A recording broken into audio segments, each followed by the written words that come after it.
Hari itu, matahari Madinah bersinar hangat. Udara membawa aroma tanah dan rumput yang masih basah karena embun pagi. Di setiap sudut kota terdengar takbir menggema. Hari raya kurban telah tiba. Rasulullah Shallallahu Alaihi Wasallam telah selesai menunaikan salat Id. Beliau berdiri bersama para sahabat menyambut umat yang datang membawa hewan-hewan sembelihan. Unta, kambing, dan sapi dituntun dengan tali. Di wajah mereka ada semangat, meskipun banyak dari mereka tidak kaya. Mereka tetap datang dengan binatang terbaik yang mereka miliki. Bukan untuk pamer, tapi karena mereka ingin mendekat kepada Allah. Di tengah keramaian itu, Rasulullah melihat seorang lelaki tua berjalan pelan, menuntun seekor kambing kecil yang kurus. Bulu kambing itu tidak rapi, tanduknya hanya satu, kakinya agak pincang. Beberapa orang tertawa kecil, ada yang memandang rendah, tapi Nabi tidak. Nabi segera mendekat dan bertanya lembut, "Wahai hamba Allah, apa ini yang engkau bawa untuk berkorban?" Lelaki itu menunduk, suaranya berat, "Wahai Rasulullah, ini satu-satunya yang aku miliki. Aku telah menyisihkan makanan keluargaku sedikit demi sedikit selama berbulan-bulan agar bisa membeli kambing ini.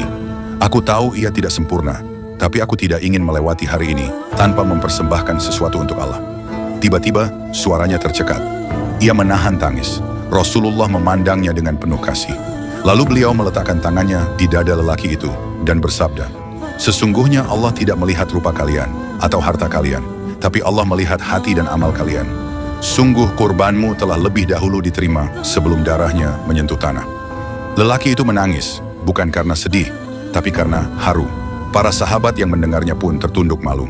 Rasulullah kemudian menoleh kepada para sahabat dan berkata, "Kurban dari hamba ini lebih berat di sisi Allah daripada gunung emas yang disembelih tanpa keikhlasan." Hari itu langit Madinah menjadi saksi. Seekor kambing kecil dan hati seorang hamba telah diterima di sisi Tuhan semesta alam.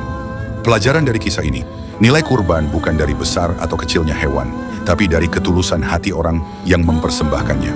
Rasulullah selalu mengangkat martabat orang yang direndahkan dan menghargai setiap pengorbanan, sekecil apapun. Allah menerima amal dari hati yang ikhlas, bukan dari kemegahan penampilan atau kekayaan semata. Sumber makna dan rujukan, kisah ini terinspirasi dari prinsip-prinsip yang diajarkan dalam hadis-hadis sahih seperti sabda Nabi, "Sesungguhnya Allah tidak melihat kepada rupa dan harta kalian, tetapi Dia melihat kepada hati dan amal kalian."